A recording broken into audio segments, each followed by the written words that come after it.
Hello friends, आपका स्वागत है मेरे चैनल भक्ति की शक्ति में।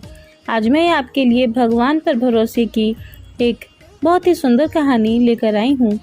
अगर आपको मेरी यह कहानी अच्छी लगे तो कमेंट बॉक्स में ओम नमो भगवते वासुदेवाय अवश्य लिखें। और यदि आप मेरे चैनल पर नए हैं और अभी तक आपने मेरे चैनल को सब्सक्राइब नहीं किया है तो प्लीज़ सब्सक्राइब कर लें और बेल आइकन पर प्रेस कर दें ताकि मेरे नए आने वाले वीडियो की नोटिफिकेशन आपको मिलती रहे।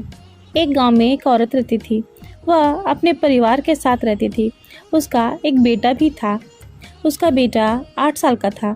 वह औरत बहुत ही धार्मिक प्रवृत्ति की थी, लेकिन उसे घर के काम काज करने से पूजा पाठ का समय नहीं मिलता था।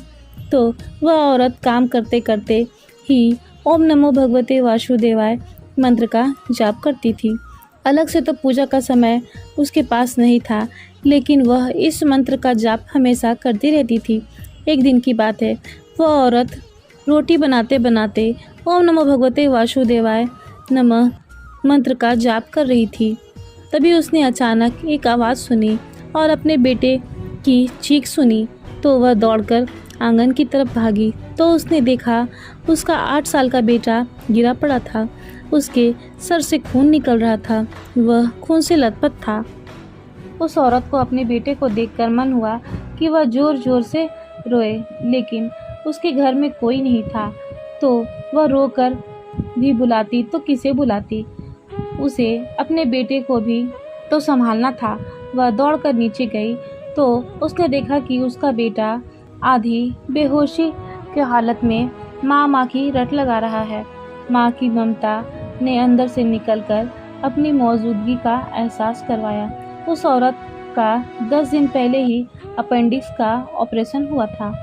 इसके बावजूद भी ना जाने कहां से उस औरत में इतनी शक्ति आ गई कि वह अपने बेटे को गोद में उठाकर पड़ोस के नर्सिंग होम की तरफ दौड़ी। रास्ते भर वो भगवान को जी भरकर कोसती रही और बड़बड़ाती रही कि हे कन्हैया, मैंने तुम्हारा क्या बिगाड़ा था जो तुमने मेरे बच्चे को इतनी तकलीफ दी।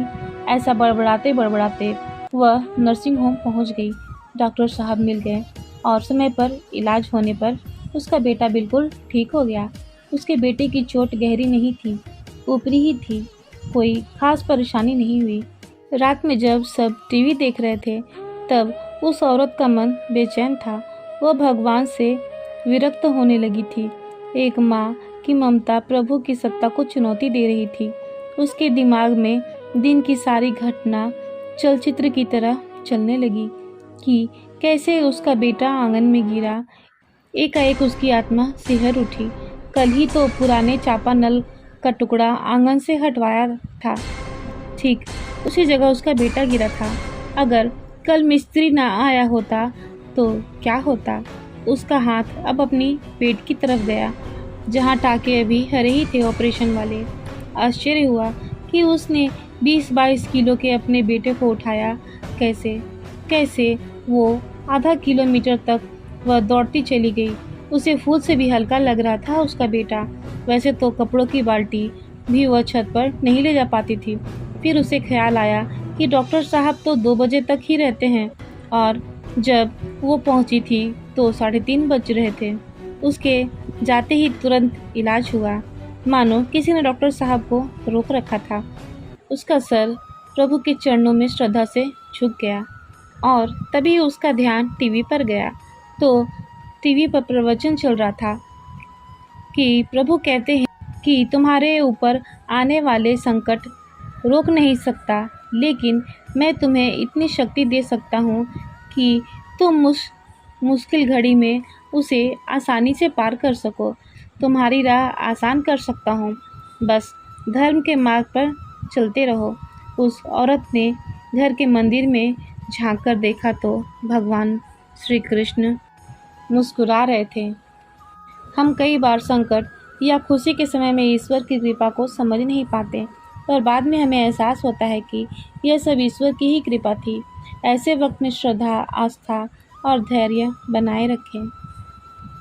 जय हो भगवान श्री कृष्ण की। फिलहाल इस वीडियो में इतना ही। अगर आपको मेरी ये वीडियो अच्छी लगी हो तो मेरे वीडियो को लाइक करें और ज़्यादा से ज़्यादा शेयर करें और मेरे चैनल को सब्सक्राइब करना ना भूलें। वीडियो में अंत तक बने रहने के लिए आपका धन्यवाद।